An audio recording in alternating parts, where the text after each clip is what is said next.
Então, assim, teve anistias no governo do Lula de dívidas estrangeiras, né?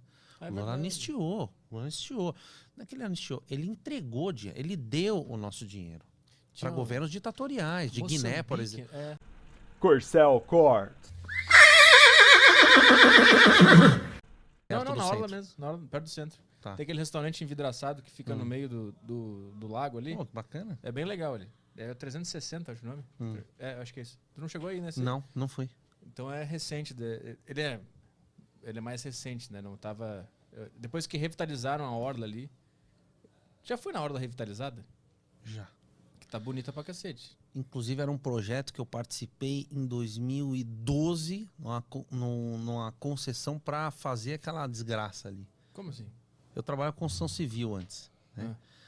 Trabalhei muito com obra pública, a parte institucional, e a gente participou. Só que daí o governo depois tirou o projeto, aí depois que fizeram eu já não estava mais nessa área. Ah, aquilo demorou pra sair. Demorou. Ficou uma enrolação. Ficou fechado um tempão ali. Puta enrolação. A questão não é enrolação, né? A questão era que a turma precisava acertar quanto que ia sobrar, né? Mas o que tu fazia? Tu fazia o projeto? Melhor não falar o que eu fazia. É? Não, tô brincando. Hoje o cara mexia Não, nas entrelinhas da eu fazia o propina. seguinte, eu identificava o seguinte, eu olhava isso eu fazia fora do Brasil, tá? Eu identificava, por exemplo, um país, a minha especialidade era África e América Latina e Caribe.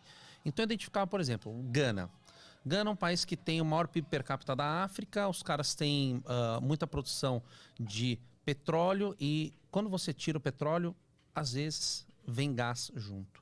Se você não tem uma tecnologia para liquefazer esse gás se perde na atmosfera. Então você precisa botar fogo nesse gás, tá? Porque é perigoso. Então, geralmente, em lugares onde você vai extrair o petróleo de águas profundas, né? Você tem um negócio pegando fogo. O que é? É o gás. Você está atacando fogo nesse gás que você vai tirar na atmosfera. Então, eu identifiquei que Gana era um país que tinha capacidade de endividamento público, tinha reserva de dinheiro fora do país, tinha uma segurança jurídica interessante, ou seja, era um país que uma empresa brasileira de infraestrutura poderia facilmente chegar em Gana, no embaixador, primeiramente, o passo é esse, tá? Você chega no embaixador no Brasil e fala assim, eu tenho um projeto assim, gostaria de fazer uma estação de tratamento de gás para a gente liquefazer e vender esse gás. Eu quero fazer esse projeto para você. Eu tenho uma linha de financiamento do BNDES, você vai ficar devedor do governo brasileiro. E aí o país acertava a obra com a consultora. E dava tudo certo. Então, era esse meio de campo que eu fazia. Então, eu identificava qual que era o gargalo de infraestrutura do país, se era rodovia, se era porto, aeroporto, Como é que é esse refinaria. processo para identificar esses dados todos? Tu visitava, tu ia lá? Como é que é? Você tem um processo... o primeiro processo são pelo Euromonitor, né? Dados, Banco Mundial, ministérios dos países, isso tudo online, né? Dados mesmo, né? Então você vai avaliar dados de desenvolvimento econômico, de PIB per capita, para saber se o país tem geração de renda, o que o país é especializado. Tem o site do governo americano que tem esses dados, né? Se o país ele tem basicamente produção primária, se ele tem uma produção industrializada, se tem minério, se tem commodity e por aí vai. Então você avalia isso economicamente, a viabilidade de um projeto, né? E engraçado que na época eu fiz um paper muito grande para essa empresa que eu trabalhei e dizendo assim, não é para ir nesse país, tá? Porque esses países não têm segurança jurídica, não tem reserva de moeda estrangeira, vai tomar calote, vai tomar default e tudo mais. E engraçado que a gente via que outras construtoras iam nesse país, exatamente por essa fragilidade. Porque era um país que você chegava para um ditador, por exemplo, Angola é um exemplo, né? E fala assim, quero fazer uma obra aqui, tal, não sei o quê, e eu tenho dinheiro do BNDES, e... Deixa eu ver se eu não estou falando bobagem que pode me fuder. Acho que não. Tem financiamento do BNDES, isso todo mundo sabe, só aparece em CPI. O BNDES vai lá, vai financiar, tal, não sei o quê, e o que acontecia com o país? Pagava 5, 6 parcelas, não pagava mais. Dava o calote. Dava calote. Já era sabido. No estudo aparecia que os caras não iam pagar, por vários fatores. Vários fatores. Primeiro que se você for fazer obra num país que não é um país democrático, a chance de um ditador chegar e falar assim, não é para pagar, é gigante. O Brasil tomou default da Bolívia, da Venezuela, de Cuba, de Angola, de Moçambique e por aí vai. E entre outros países. O que são essas obras? Cara, são obras de infraestrutura grande. É estrada, é porto, é aeroporto. Né? São obras de infra. Então a empresa brasileira, ela não toma default, porque ela recebe do BNDES para fazer a obra. Ela Entendi. faz a obra A parte e dela pumba. tá paga. A parte dela tá paga. Muitas vezes à vista. Né? Então, qual que era o problema do BNDES nessas épocas de governo Lula e Dilma? É que você tinha um esquema grande de assinaturas, né? Um esquema grande de aprovação de financiamentos para países que, em qualquer processo sério, não seria aprovado um financiamento num país ditatorial. Né? Eu acho que o país ele é um país tão deficitário em infraestrutura. Por que a gente vai financiar uma infraestrutura pesada num outro país se tem coisa para fazer aqui? Quem é que ganha com isso?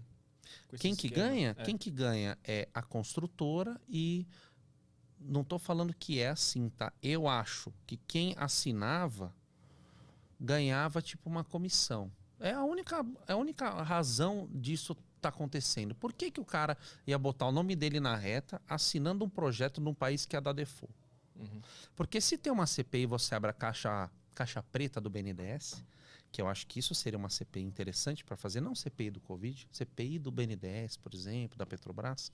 Onde que o nosso dinheiro foi empregado? Porque o BNDES é Banco Nacional de Desenvolvimento Econômico e Social. Ele é um banco para fomentar empresas brasileiras. Não é para distribuir dinheiro para país estrangeiro. Ele é para fomentar as nossas empresas, o nosso desenvolvimento econômico e social, para o Brasil ser um país mais forte econômico. Para as nossas empresas serem empresas foda, empresa robusta. O BNDES financiou pra caralho a JBS. A JBS hoje eu acho que é o maior frigorífico do mundo, tá? Graças ao BNDES. Muito difícil a JBS ter chegado onde chegou sem a força de um banco estatal como é o BNDES. Né? Com juros baixíssimos. Né? Então, se você tinha na época um relacionamento muito bom com o presidente, ele poderia sim liberar para você um financiamento. Uma empresa sua, você é meu amigo, vou te liberar e tal. Aí sabe-se lá como eram feitos esses acordos, né? Porque eu nunca participei de nada disso. E se eu participasse, eu levantaria na hora e ia embora. Porque isso é sujeira. Isso tem a ver com aquele porto de... Mariel. Em Cuba? Que tipo tinha o Porto de Santos que tava na merda e eles decidiram investir nesse porto que não era do Brasil. Eu não sei como que tava o Porto de Santos na época, mas a Odebrecht ganhou na época esse projeto em Cuba para desenvolver esse porto de Mariel, que era um entreposto econômico, tal, meio que zona franca, assim. Era um projeto interessante, um projeto bom. Cuba é um país que é muito defasado em infraestrutura pesada, né? Eu já fui várias vezes a Cuba. E Cuba é um país que precisa de infra, é um país que precisa de investimento estrangeiro, né? É um país muito carente nesse aspecto, né? Porque só tem algum tipo de produção lá, é limitado, né, o que eles podem Não, não é produzir nem lá. questão de produção, é um país muito pobre, né, Petri? Mas é por causa do governo que estava lá. É um país que não produz. Cuba produz charuto e Cuba produz turismo. Então só duas. são duas atividades econômicas relevantes, né? Charuto e turismo. Então, é um país que, se você não tem turismo agora, na pandemia, por exemplo, eu acho que eles devem estar em situação bem complicada, né? Como a Itália está.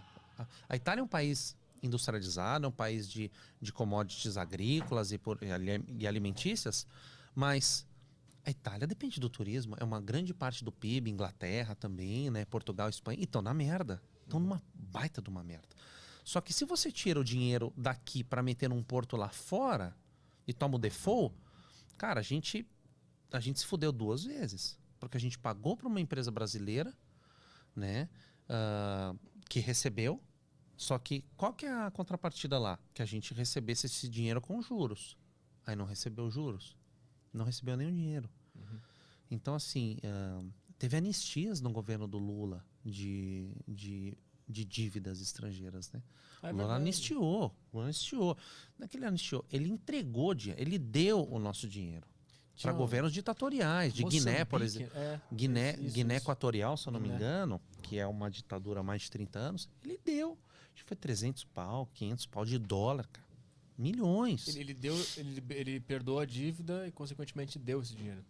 Claro, se você perdoa a dívida, é assim, não precisa mais pagar. Um amigo seu pede dinheiro para você e fala, cara, não tá difícil, não precisa pagar, tá tudo certo. Você perdoa a dívida, você deu o dinheiro, você entregou o dinheiro sem nenhuma contrapartida. Só que o dinheiro não é dele, o dinheiro é nosso. E a gente não se revolta. Todo empréstimo do BNDES não pode ser sigiloso. Dinheiro nosso. Quando você mexe com o dinheiro do povo, não pode ser sigiloso. Por que é sigiloso? Eu quero saber quanto que foi. Eu quero saber qual que é o valor. Quero saber quem que foi pago. Nós, como brasileiros, se a gente não nos policiar onde estão gastando o nosso dinheiro, vai continuar esse samba do crioulo doido. Essa lenga-lenga aí, esse carnaval para sempre. Né? Por que os políticos sempre botam um filho ali? Para não perder a boquinha. Porque é legal. Porque o cara tem aposentadoria vitalícia. Eu lembro que até pouco tempo o governador tinha, né? Salário integral. Pra sempre, né? Funcionário público, salário integral. O cara aposenta, ele continua ganhando salário ficando em casa. Petri, não é um puta negócio? Eu acho que é um sistema com tantos elementos, é uma confusão tão grande que... Não, chega disso. Eu acho que não tem como resolver. Chega. A saída do Brasil é Guarulhos ou Galeão, cara. Porque pretende morar fora? Todos os dias eu penso nisso. Da hora que eu acordo, da hora que eu vou dormir, às vezes sonho com isso. Porque eu não vou mudar. Eu não sou uma pessoa rica o suficiente, não sou uma pessoa influente politicamente, não sou uma pessoa que tem negócios que movimentam. Não sou o velho da van, por exemplo, que o velho da van pode peitar governador e presidente. Ele pode. Fala assim, eu vou mudar tudo para a Argentina, vocês que se fodam. Ele pode. Isso vai ser um baque. Empresas grandes têm essa carta na manga. Eu sou um fudido. Eu não faço diferença nenhuma nesse jogo, nesse diálogo. Zero diferença. Então o que eu posso fazer? Posso cuidar da minha família, posso cuidar da minha mulher, de um futuro filho que a gente queira ter. Eu não gostaria de ter um filho no Brasil hoje. Que exemplo vai passar para uma criança? O meu exemplo de fazer vista grossa e viver no nosso feudo? Fora do Brasil que tu tem que sempre se recolher, né? O condomínio fechado, é o carro blindado, né? É casa de praia no condomínio fechado. Então, assim, e quem não tem essa possibilidade, tá fudido. Tu pretende ir pra onde? Se tu para os Estados Unidos, melhor país do mundo. Qual cidade? Cara, em termos de se eu pudesse viver, eu viveria na Califórnia. Só que a Califórnia é muito ruim para você fazer negócio, para você abrir empresa, o imposto é muito... É quase um país socialista, Califórnia. Aqueles que é azul, né? Tudo azul ali. Para visitar é maravilhoso. Então, eu acho que eu vou acabar, nos próximos anos aí, mudar para Flórida, cara. Até porque a Flórida tem um clima gostoso o ano inteiro, eu amo praia, você tem uma liberdade, você pode andar uma R15 dentro do carro, a criminalidade é teoricamente baixa e você está próximo do Brasil. Fala pessoal, obrigado por assistir a mais um corte. Peço que nos prestigie com seu like e que se inscreva em nosso canal para estar a par dos melhores cortes. E peço que também não se esqueça de dar uma conferida na entrevista completa. Até a próxima!